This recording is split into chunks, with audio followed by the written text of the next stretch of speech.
नमस्कार दोस्तों, स्वागत है आपका वन डे एग्जाम सेंटर में। दोस्तों, आज हम कार्यालय हिंदी और कंप्यूटर के बहुविकल्पी प्रश्नों का दूसरा प्रैक्टिस सेट हल करेंगे। आइए बिना देर किए प्रैक्टिस शुरू करते हैं। आपका पहला प्रश्न है, विभिन्न मंत्रालयों तथा विभागों के बीच सूचना का आदान प्रदान एवं पत्र व्यवहार क्या कहलाता है?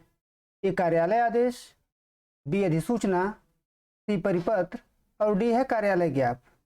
आपका सही उत्तर है ऑप्शन डी यानी कार्यालय ज्ञाप। यानी जब हम विभिन्न मंत्रालयों के बीच यानी एक मंत्रालय से दूसरे मंत्रालय के बीच या एक विभाग से दूसरे विभाग के बीच सूचना का आदान प्रदान करते हैं तो कार्यालय ज्ञाप का प्रयोग करते हैं। अगला प्रश्न है, किसका अनुपालन न किए जाने पर अनुशासनात्मक कार्यवाही की अपेक्षा की जाती है? यानी किस पत्र को अनुपालन न किए जाने पर अनुशासनात्मक कार्यवाही की अपेक्षा की जाती है? ए कार्यालय आदेश, बी अधिसूचना, सी अनुस्मारक और डी है विज्ञप्ति। आपका सही उत्तर है ऑप्शन ए यानी कार्यालय आदेश। यानी कार्यालय आदेश जब जारी किया जाता है तो उसका पालन करना अनिवार्य होता है। अगर इसका पालन नहीं किया जाता है तो अनुशासनात्मक कार्यवाही की जाएगी। अगला प्रश्न है, केंद्र एवं राज्य सरकार द्वारा की गई घोषणाएं तथा राजपत्रित अधिकारियों की नियुक्ति, स्थानांतरण आदि से संबंधित सूचना जो सरकारी गजट में प्रकाशित की जाती है क्या कहलाती है? ए अधिसूचना, बी कार्यालय ज्ञाप, सी है प्रेस विज्ञप्ति और डी है उपयुक्त में से कोई नहीं। आपका सही उत्तर है ए यानी अधिसूचना। यानी केंद्र और राज्य सरकार के द्वारा जो भी घोषणा की जाती है और अधिकारियों की नियुक्ति और स्थानांतरण से संबंधित जो भी सूचना सरकारी गजट में प्रकाशित की जाती है उसे अधिसूचना कहते हैं। अगला प्रश्न है, अर्ध सरकारी पत्र लिखा जाता है। ऑप्शन ए एक वचन में, बी है द्विवचन में, सी है बहुवचन में और डी है उपयुक्त सभी में। आपका सही उत्तर है ए यानी एक वचन में। यानी अर्ध सरकारी पत्र जो होता है वह एक वचन में ही लिखा जाता है। अगला प्रश्न है, किस पत्र में प्रेषक अधिकारी के निजी विचारों का कोई स्थान नहीं होता है? यानी प्रेषक अधिकारी जो होता है उस पत्र में अपना निजी कोई विचार व्यक्त नहीं कर पाता है। ए सरकारी पत्र, बी अर्ध सरकारी पत्र, सी है दोनों में, डी है दोनों में से कोई नहीं। आपका सही उत्तर है ए यानी सरकारी पत्र। यानी सरकारी पत्र में जो प्रेषक होता है अपना कोई भी निजी विचार व्यक्त नहीं कर पाता है। अगला प्रश्न है, कार्यालय आदेश होता है ए अनौपचारिक, बी औपचारिक, सी है सूचनात्मक और डी है उपयुक्त में से कोई नहीं। आपका सही उत्तर है ऑप्शन बी यानी औपचारिक। यानी कार्यालय आदेश जो होता है उसका स्वरूप औपचारिक होती है, उसका रूपरेखा निश्चित होता है, उसी रूपरेखा पर कार्यालय आदेश लिखा जाता है। अगला प्रश्न है, किसमें संबोधन तथा अधोलेखन का प्रयोग नहीं किया जाता है? ए सरकारी पत्र, बी अधिसूचना, सी है अर्ध सरकारी पत्र और डी है परिपत्र। आपका सही उत्तर है बी यानी अधिसूचना। अधिसूचना में न तो संबोधन का प्रयोग किया जाता है और न ही अधोलेखन का प्रयोग किया जाता है। संबोधन का जैसे महोदय शब्द का प्रयोग नहीं किया जाएगा। अधोलेखन का मतलब हो गया न तो भवदीय का प्रयोग किया जाएगा और न ही भवनिष्ठ जैसे शब्दों का प्रयोग किया जाएगा। इसके अलावा सरकारी पत्र में, अर्ध सरकारी पत्र में और परिपत्र में संबोधन और अधोलेखन दोनों का प्रयोग किया जाता है। अगला प्रश्न है, कार्यालय ज्ञाप में किस पुरुष शैली का प्रयोग किया जाता है? यानी कार्यालय ज्ञाप पत्र जब हम लिखते हैं तो इसमें किस पुरुष शैली का प्रयोग करते हैं? ए उत्तम पुरुष, बी मध्यम पुरुष, सी अन्य पुरुष और डी है उपयुक्त सभी। आपका सही उत्तर है सी यानी अन्य पुरुष। यानी कार्यालय ज्ञाप हमेशा अन्य पुरुष शैली में लिखा जाता है। अगला प्रश्न है, अर्ध सरकारी पत्र होती है ए औपचारिक, बी अनौपचारिक, सी है दोनों, डी है दोनों में से कोई नहीं। आपका सही उत्तर है बी यानी अनौपचारिक। यानी अर्ध सरकारी पत्र जो होता है उसका स्वरूप अनौपचारिक होता है क्योंकि इसे मित्रतापूर्ण ढंग से आत्मीयता के भाव से लिखा जाता है। अगला प्रश्न है, कार्यालय ज्ञाप के संदर्भ में क्या सत्य है?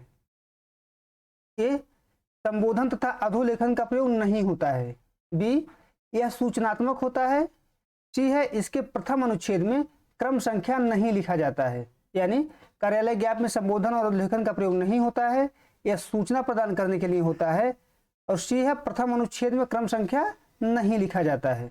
डी है उपयुक्त सभी। आपका सही उत्तर है ऑप्शन डी यानी उपयुक्त सभी, यानी तीनों ऑप्शन जो यहाँ दिए गए हैं तीनों ऑप्शन सत्य हैं। अगला प्रश्न है अधिसूचना किस पुरुष शैली में लिखी जाती है? ए उत्तम पुरुष, बी मध्यम पुरुष, सी अन्य पुरुष और डी है उपयुक्त सभी। आपका सही उत्तर है सी यानी अन्य पुरुष। अधिसूचना जो है अन्य पुरुष शैली में लिखी जाती है। अगला प्रश्न है शासन द्वारा जन सामान्य तक सीधे सूचनाओं को प्रेषित करने हेतु किसका प्रयोग किया जाता है? ए परिपत्र, बी अनुस्मारक, सी कार्यालय आदेश और डी है प्रेस विज्ञप्ति। आपका सही उत्तर है ऑप्शन डी यानी प्रेस विज्ञप्ति। यानी शासन के द्वारा अगर कोई सूचना जनता तक पहुंचानी है तो प्रेस विज्ञप्ति का सहारा लिया जाएगा, यानी समाचार पत्रों में उस सूचना का प्रकाशन करवाया जाएगा। अगला प्रश्न है अधिसूचना के संदर्भ में क्या सत्य है? ऑप्शन ए यह सूचनार्थ होता है, बी है एक आयामी होता है, सी है इसमें काट छांट नहीं की जा सकती है, डी है उपयुक्त सभी। आपका सही उत्तर है ऑप्शन डी यानी उपयुक्त सभी। यानी इसमें जितने भी ऑप्शन हैं तीनों ऑप्शन सही हैं। अधिसूचना जो है सूचना देने के लिए प्रयोग किया जाता है और यह एक आयामी होता है, यानी एक ही तरफ से जारी होता है। सर्वोच्च स्तर का अधिकारी यानी राज्यपाल या राष्ट्रपति इसे जारी करता है और आम जनता तक ये पहुंचता है धीरे धीरे। इसमें काट छांट नहीं की जाती है, यानी अधिसूचना जो प्रकाशित करने के लिए भेज दिया गया है उसे प्रकाशित करना होगा। प्रकाशक के पास इसकी कोई जो है अधिकार नहीं है कि इसमें कुछ फेर बदल कर सके या काट छांट कर सके। अगला प्रश्न है निम्नलिखित में विज्ञापन का उद्देश्य क्या है? ए आदेश देना, बी व्यवस्था बनाए रखना, सी नए ग्राहकों को जोड़ना तथा पुराने ग्राहकों को स्थायी बनाना, डी है उपयुक्त में से कोई नहीं। आपका सही उत्तर है सी यानी नए ग्राहकों को जोड़ना तथा पुराने ग्राहकों को स्थायी बनाना। यानी विज्ञापन का उद्देश्य होता है कि नए नए ग्राहकों को जोड़ा जाए और पुराने ग्राहकों को हमेशा के लिए स्थायी बना लिया जाए। अगला प्रश्न है सरकार द्वारा किसी कार्य को कराने के लिए तथा ठेकेदारों को आमंत्रित करने के लिए जारी की जाने वाली सूचना को क्या कहते हैं? ए कार्यालय आदेश, बी विज्ञापन, सी निविदा और डी है संकल्प। आपका सही उत्तर है सी यानी निविदा। यानी सरकार को अगर कोई कार्य करवाना हो तो उसके लिए वह ठेकेदारों को आमंत्रित करती है और ठेकेदारों को आमंत्रित करने के लिए जो सूचना प्रकाशित की जाती है उसे निविदा कहते हैं। निम्नलिखित में से संकल्प के बारे में सत्य क्या है? ए इसे सरकार की ओर से जारी किया जाता है, बी इसे राज्य पत्र में प्रकाशित किया जाता है, सी इसमें सरकारी नीतियों एवं निर्णयों की घोषणा होती है, डी उपयुक्त सभी। आपका सही उत्तर है ऑप्शन डी यानी उपयुक्त सभी। यानी ऊपर जो तीनों ऑप्शन हैं ये तीनों ऑप्शन सही हैं, क्योंकि संकल्प को सरकार की ओर से ही जारी किया जाता है और इसको राजपत्र में प्रकाशित किया जाता है। इसमें सरकारी नीतियों एवं निर्णयों की घोषणा होती है।